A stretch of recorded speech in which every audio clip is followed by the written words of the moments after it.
ఇక ఆపరేషన్ సింధూర్లో భాగంగా టెర్రరిస్ట్ క్యాంపుల మీద భారత సైన్యం దాడి చేసింది.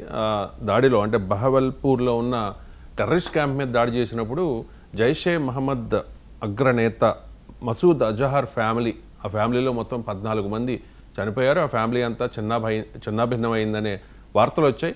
ఆ వార్తలు కరెక్టే అంటూ జైషే మహమ్మద్ టాప్ కమాండర్ ఇలియాస్ కూడా ఒక వీడియో, ఆయన మాట్లాడిన వీడియో ఇప్పుడు వైరల్ అవుతున్న పరిస్థితి. సో ఏం జరిగే అవకాశం ఉంది? జైషే అంటే మళ్ళీ మసూద్ అజహర్ భారత్ మీద ఉగ్రదాడికి పాల్పడే అవకాశాలు ఎంతవరకు ఉన్నాయి? అండ్ ఆ సమయంలో ఏం జరిగింది అంటే ఏం చెప్తారు? మసూద్ అజహర్ ఈ పేరు మనకి సుపరిచయం. ఎందుకంటే 1999లో మన ఇండియన్ ఎయిర్లైన్స్ ఫ్లైట్ కాఠ్మాండు ద్వారా హైజాక్ అయినప్పుడు ఆయన్ని మన ఇండియన్ జైల్లో నుంచి అప్పుడున్న భారత ప్రభుత్వం బీజేపీ విదేశాంగ శాఖ మంత్రి తీసుకెళ్ళి కాబూల్లో అప్పజెప్పి మనం హైజాక్ అయ్యేలోని తెచ్చుకున్నాం. ఈ మసూద్ అజహర్ అక్కడికి వెళ్ళి మన ఇండియా మీద parliament attack, Jammu and Kashmir assembly మీద అటాకు, ముంబై 2008లో ముంబై దాడుల వెనక ఎన్నో ఉగ్రవాద దాడులకు ఎన్నో వందల మంది సావుకు కారణమయ్యారు. ఈ మసూద్ అజహర్ ఫ్యామిలీలో 14 మంది ఈ బహవల్పూర్ మీద, అంటే ఈ పంజాబ్లోని బహవల్పూర్లో ఉన్న జైషీ మహమ్మద్ హెడ్ క్వార్టర్ మీద, ఆ మాస్కుల మీద ఆపరేషన్ సింధూర్లో భాగంగా ఇండియా అతి భయంకరమైన బాంబు దాడి చేసింది.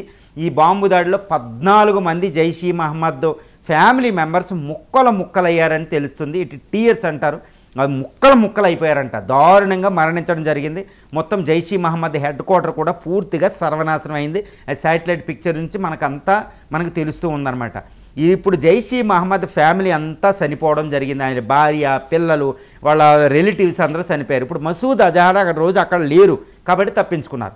ఇప్పుడు ఈ మసూద్ అజహర్ ఏం చేస్తున్నారు అంటే, ఆయన పీఓకే నుంచి పాకిస్తాన్ అంతా పర్యటించి మళ్ళా క్యాడర్ను పోగు చేస్తూ, మళ్ళా నిధులు పోగు చేస్తూ భారతదేశం మీద మళ్ళా ఉగ్రవాద దాడికి పాల్పడబోతున్నాడు అనేది మనకు పూర్తిగా స్పష్టమవుతుంది. ఎందుకంటే ఎప్పుడూ కూడా రక్తాన్ని మరిగిన పులి వదలదని చెప్తారు, ఒక కుక్క రక్తాన్ని మరిగిన నక్క వదలదని చెప్తాడు నరమాంసాలు.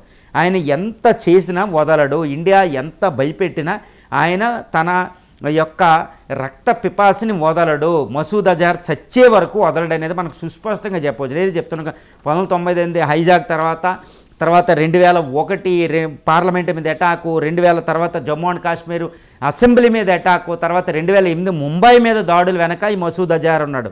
ఎన్నో వందలాది టెర్రరిస్ట్ స్ట్రైక్ చేశాడు ఇండియా మీద. ఘోరమైన ఇండాక్ట్రినేషన్ ఉంటుందండి. ఆయన ఎక్కడైనా మాట్లాడితే మతోన్మాదం పిచ్చి లేచిపోయి వందలాది మంది టెర్రరిస్టులు తయారు చేసి శక్తివంతమైన స్పీకర్ అయిన. కాబట్టి అలాంటి దారుణమైన టెర్రరిస్ట్ బతుకున్నంత వరకు ఇండియాకి ప్రమాదమే. అతను బతుకున్నంత వరకు ఇండియా మీద ఉగ్రవాద దాడులు చేస్తూనే ఉంటాడు, అందులో తిరుగులేదు. కాబట్టి ఆయన మరణించడం అనేది చాలా చాలా ఇంపార్టెంట్. ఆయన ఎలిమినేట్ చేయాలండి. కాబట్టి ఇండియన్ రా అనేది మొసాద్ సహకారం తీసుకొని ఏదో విధంగా చేసి ఆయన సంహరించేదాకా ఇండియా నిద్రపోకూడదు.